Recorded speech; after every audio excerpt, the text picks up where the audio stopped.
Hi everybody, it's me, LisaT, coming at you with some positive energy, reading The Language of Letting Go by Beattie. So, we are reading, what is the date today?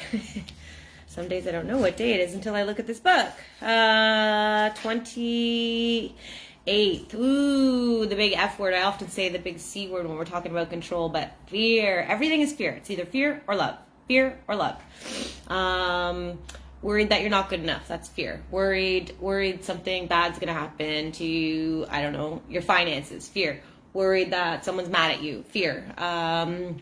Any kind of worry, anything that's like that's not love is fear. Wanting to get angry at someone, that's, you know, if you're angry at a situation, it's fear that they have wronged you in some way. So yeah, it's all fear or love. And this is what this journey is about, going from fear to love. So July 28th, fear. One day I decided to try something new. I took my 10-year-old son out on the St. Croix River on a wave runner. A wave runner is a small boating vehicle. They have to explain that. That's hilarious.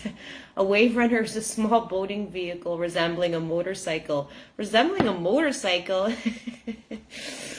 Oh, why do I find this so humorous? Okay, so one day I decided to try something new. I took my 10-year-old son out to the St. Croix River on a wave runner. We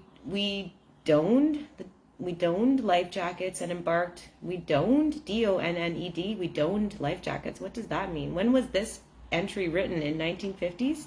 Okay, we donned life jackets and embarked on an experience that turned out to be both exhilarating and frightening. Exhilarating when I let myself enjoy it. Frightening when I thought too much about what I was doing and all the terrible things that could happen.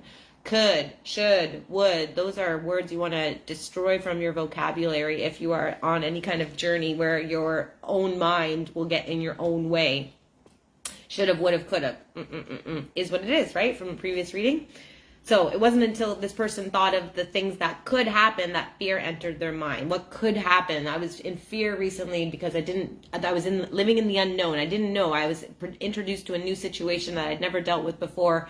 Laws I'd never dealt with before, paperwork I'd never dealt with before, talking to people I'd never talked to before in certain levels of authority, and in hindsight, after I moved through it, and of course everything turned out fine, but when I was in it, I was in a lot of fear, and the fear was because I was in the unknown, and I thought, well, this could happen, but what if that happens? But what if this happens? What if? The what ifs were playing tricks on me and causing me fear. So this person is saying it wasn't until they thought got into their head about what could happen that the fear came in.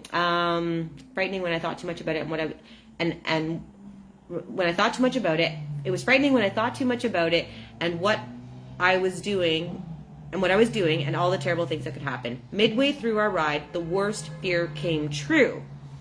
We took a spill. We were floundering in 30 feet of water. The wave runner was bobbing on the waves in front of me, like a motorized turtle on its back. Don't panic, my son said calmly. Don't panic, my son said calmly. What if we drown? I objected. We can't, he said. We have life jackets on. See? We're floating. The machine is upside down, I said. How are we going to get it turned over? Just like the man said, my son answered. The arrow points this way. With an easy gesture, we turned the machine right side up. What if we can't climb back on? I asked. The son says, we can. What? And that's what wave runners were made for, climbing on in the water. I relaxed, and as we drove off, I wondered why I had become so frightened. I thought maybe it's because I don't trust my ability to solve problems. Again, life is going to come up with problems. Life is going to present us with problems. But if we stay calm, if we don't panic, put the mask on. Don't panic when the plane is going down, because I've talked about this multiple times, because you end up, if you're in panic mode, you go into fight or flight. Your central nervous system changes from a relaxation to a survival mechanism, and then your frontal lobe, which gives you your cognitive rational thinking, turns off in your brain.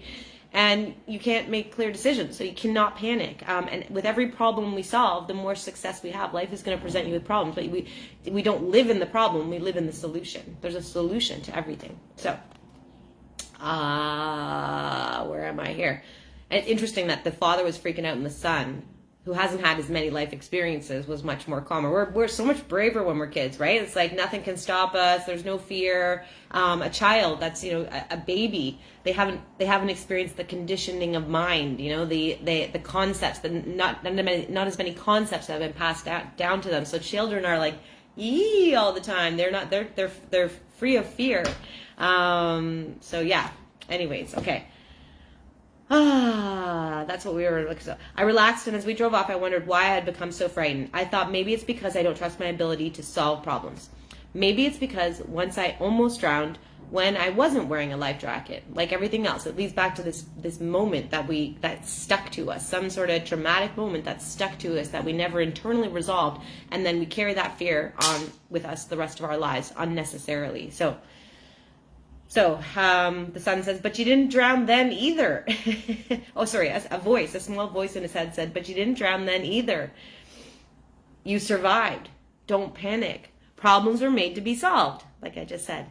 Life was made to be lived.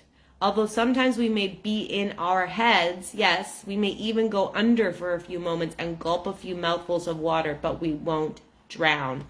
It's catastrophic thinking. Trauma and addictions, and anytime we push it down, will cause, sometimes in many folk, catastrophic thinking, black and white thinking. It's called. It's like life or death thinking. This person making the example that the thing's going under, like we're gonna drown. Well, no, the thing's gonna go under. You're gonna surface. Like it's all gonna turn out right. Turn out good. So. Yeah, when we get in our heads, that's when we make a mockery of things, and we go into the unreality. It's not reality. All this stuff that's going on in your head, it's not reality.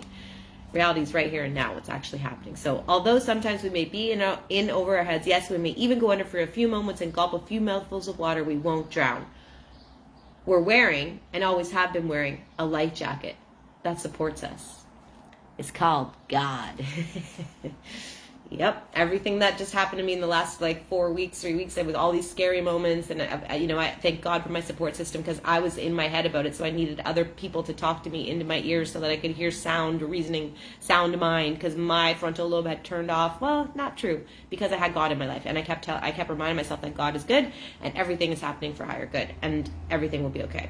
But then I would freak out in fear, but then I would come back. And then I would freak out in fear, but then I would come back, which I haven't been able to do in the past. In the past, I would just stay in fear. So, anyways. Yeah, we have a life jacket. It's called God. Here's a prayer for today. Today, I will remember to take care of myself. When I get in over my head, God is there supporting me. Even when my fears try to make me forget. Fears will try to make you forget. It's like the ego, the fears. It's like they fight, especially when we're fighting back.